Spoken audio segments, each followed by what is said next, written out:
आज से लगभग 3 हफ्ते पहले जब इजराइल ने 27 सितंबर 2024 को हिजबुल्लाह के प्रमुख आतंकी नसरल्लाह को मौत के घाट उतार दिया था, तो उसके बाद जम्मू कश्मीर समेत देश के अलग अलग हिस्सों में उस आतंकी नसरल्लाह की मौत का मातम मनाया जा रहा था। और उस समय जम्मू कश्मीर में विधानसभा के चुनाव हो रहे थे और उसी दौरान पीडीपी प्रमुख महबूबा मुफ्ती ने तो आतंकी नसरल्लाह को शहीद कहते हुए एक दिन के लिए अपने चुनाव प्रचार तक को रोक दिया था।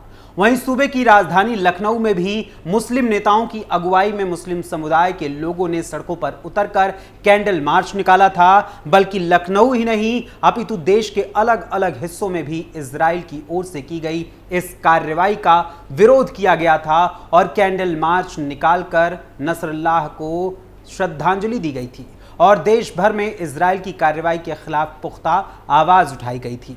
लेकिन अभी जब हिंदुस्तान के जम्मू कश्मीर में एक आतंकी हमला किया जाता है, उसमें हिंदू, मुस्लिम और सिख समुदाय के कुल मिलाकर 7 लोग मारे जाते हैं, तो नसरल्लाह की मौत पर आंसू बहाने वालों की आंखों के पानी कुछ इस कदर सूख जाते हैं, उनकी आंखों के पानी कुछ इस कदर मर जाते हैं कि उन्हें इन 7 हिंदुस्तानियों के मारे जाने का न तो कोई दुख होता है, न ही ये अब कोई कैंडल मार्च निकाल रहे हैं और न ही इसके विरोध में स्वर उठा रहे हैं।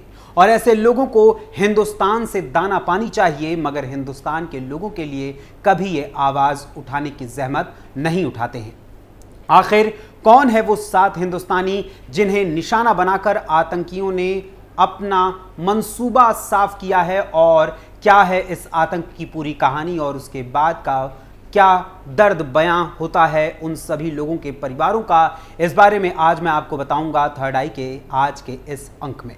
नमस्कार, कैपिटल टीवी उत्तर प्रदेश देख रहे हैं आप और मैं हूं आपके साथ अखिलेश पांडे। गौरतलब है कि जम्मू कश्मीर के गांदरबल में 2 दिन पहले हुए आतंकवादियों के कायराना हमले में 7 लोगों की जान चली गई और इन 7 लोगों में हिंदू, मुस्लिम और सिख समुदाय के लोग शामिल थे।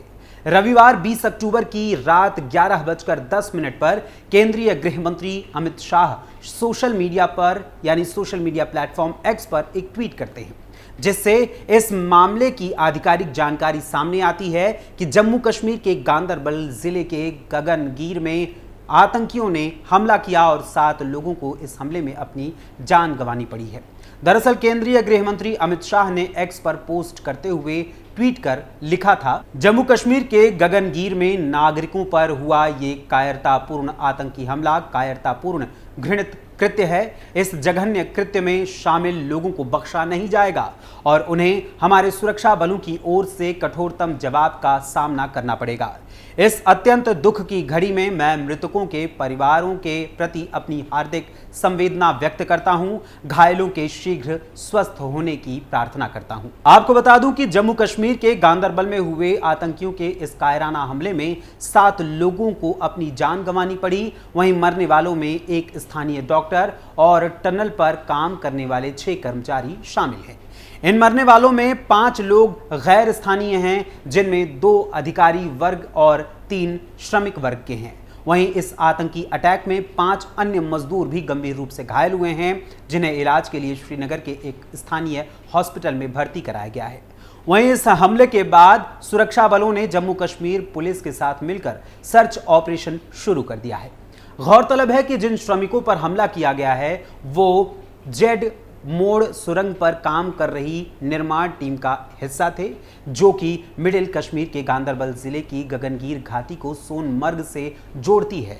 इस टनल का काम उत्तर प्रदेश की एप्को नामक कंस्ट्रक्शन कंपनी को सौंपा गया है और इस टनल को साल 2025 तक पूरा करने का लक्ष्य भी रखा गया है, जिसको लेकर यहां जोर शोर पर काम किया जा रहा था। वहीं इसी बीच ये आतंकी हमला होता है। वहीं आपको बता दूं कि आखिर इस आतंकी हमले में कौन कौन लोग मारे गए हैं और कौन कौन लोग इसमें घायल हुए हैं, इसको भी आपको जानना जरूरी है।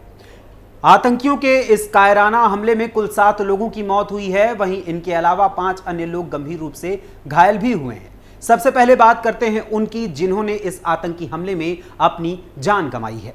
गांदरबल में हुए इस आतंकी हमले में मारे गए कुल 7 लोगों में 2 हिंदू, 1 सिख और 4 मुस्लिम समुदाय के लोग शामिल हैं। यहां पर हम धर्म की बात इसलिए कर रहे हैं क्योंकि इस समय देश में इसी की चर्चा हो रही है। इनमें हिंदुओं की अगर हम बात करें तो इस आतंकी हमले में मारे गए एक हिंदू व्यक्ति का नाम है अनिल कुमार शुक्ला और दूसरे का नाम है शशि अबरोल, जिसकी पत्नी और बेटी उसके जल्द घर वापस आने का इंतजार कर रही थी, मगर घर आई तो उनकी लाश।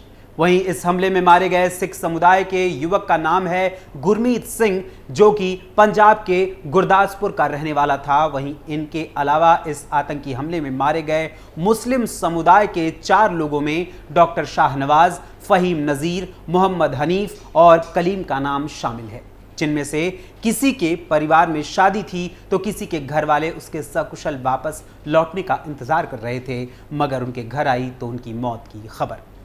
वहीं जब शशि अबरोल के घर मीडिया के लोग पहुंचे तो वहां शशि अबरोल की बेटी ने रोते हुए जब अपने दर्द को बयां किया तो उसे सुनकर वहां मौजूद सभी की आंखों में आंसू आ गए। मीडिया रिपोर्ट्स के अनुसार शशि अबरोल के घर वालों का रो रो कर बुरा हाल है। शशि अबरोल की 8 साल की मासूम बेटी अपनी मां के आंसुओं को पोंछ रही है। वहीं इसका वीडियो भी सोशल मीडिया पर वायरल हुआ था, जिस वीडियो में वो बेटी कहती है कि आतंकियों ने पापा को मार डाला। वहीं मृतक शशि अबरोल की मां को जब से उनके बेटे की मौत की खबर मिली है तो मां समेत सभी परिजन अपने आंसुओं को रोक नहीं पा रहे हैं। आर्किटेक्ट शशि अबरोल की बेटी ने इस दौरान मीडिया के सामने अपना दर्द बयां करते हुए कहा कि आतंकियों ने मेरे पापा को मार डाला, आतंकवादी बहुत गंदे हैं, उन्होंने मेरे पापा को मार दिया। इतना कहकर वो रोने लगती है। वहीं शशि अबरोल की मां ने कहा कि मुझे इस घटना की जानकारी सुबह मिली, हमें रात में इस बारे में कुछ भी नहीं पता था, सुबह पेपर और टीवी में भी आ गया। मेरा बेटा अभी कुछ दिन पहले ही गया था, उसके बाद उसे दीपावली पर घर आना था। मेरी बहू ने उसके लिए करवा चौथ का व्रत भी रखा था, उसका व्रत था, आज भी उसने खाना नहीं खाया है। उसकी छोटी सी लड़की है, वो कहती है कि मेरे पापा कहाँ हैं, बात कराओ। वो रो रही है, चीख रही है। वहीं अब इस आतंकी हमले में गंभीर रूप से घायल हुए लोगों में बिहार के इंदर यादव, कठुआ के मोहनलाल, प्रेंग निवासी मुश्ताक अहमद लोन और सफापुरा निवासी इशफाक अहमद भट्ट और कठुआ निवासी जगतार सिंह के नाम इसमें शामिल हैं। वहीं इस आतंकी हमले को लेकर लगातार सुरक्षा बलों की ओर से कड़ी कार्रवाई की जा रही है और तफ्तीश भी की जा रही है और आतंकियों को मुंहतोड़ जवाब देने की कोशिश में भी हमारे सुरक्षा बल के जवान लगे हुए हैं। वहीं आपको बता दूं कि गांदरबल जम्मू कश्मीर विधानसभा की वही सीट है जिस पर उमर अब्दुल्लाह की इस बार के हुए विधानसभा चुनाव में जीत हुई है और वो जम्मू कश्मीर के नए सीएम बने हैं।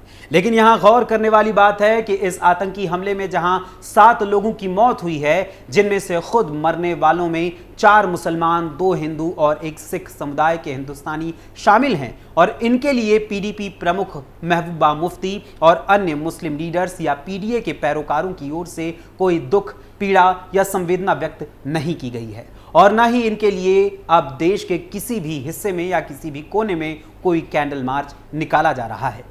हालांकि इस मामले में थोड़ा पॉलिटिकल रंग में रंगा हुआ एक बयान पीडीपी प्रमुख महबूबा मुफ्ती की ओर से जरूर सामने आया है।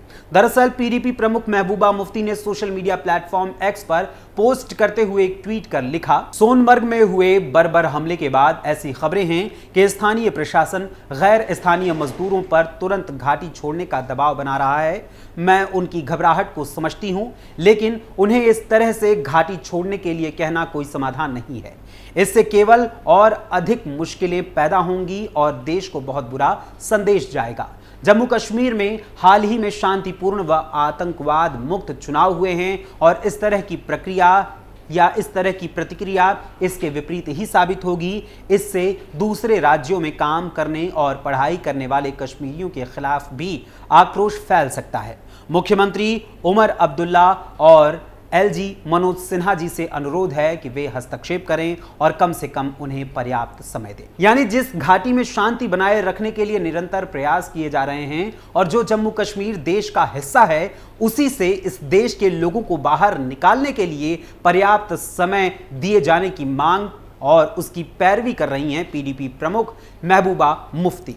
लेकिन इन मारे गए लोगों के पक्ष में और आतंकवादियों के विरुद्ध में महबूबा मुफ्ती ने अपनी जुबान पर ताला लगा लिया है, उनके मुख से एक शब्द भी नहीं निकले हैं। कितने अफसोस की बात है कि हिजबुल्लाह जैसे आतंकी संगठन के सरगना नसरुल्लाह की मौत पर देश में इसके विरुद्ध स्वर उठते हैं, कैंडल मार्च निकाला जाता है। भारत के टुकड़े करने का ख्वाब देखने वाले लोग सिर्फ अपने फायदे के लिए मुसलमानों को बरगलाते हैं और हिंदुस्तान के खिलाफ ही उनके भीतर जहर भरते हैं। लेकिन जब उन्हीं मुस्लिम परिवारों पर कोई मुसीबत आती है, कोई आतंकी हमला होता है, तो ये खामोश बैठ जाते हैं। यहां तक कि पीडीए का स्वर भी खामोश हो जाता है।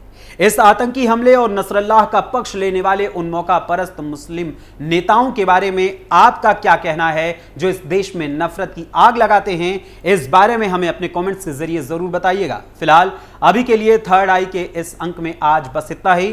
फिर मुलाकात होगी थर्ड आई के अगले अंक में किसी और खबर, किसी और मुद्दे के साथ। तब तक के लिए अनुमति दीजिए और बने रहिए कैपिटल टीवी उत्तर प्रदेश के साथ। धन्यवाद। जय हिंद, जय भारत।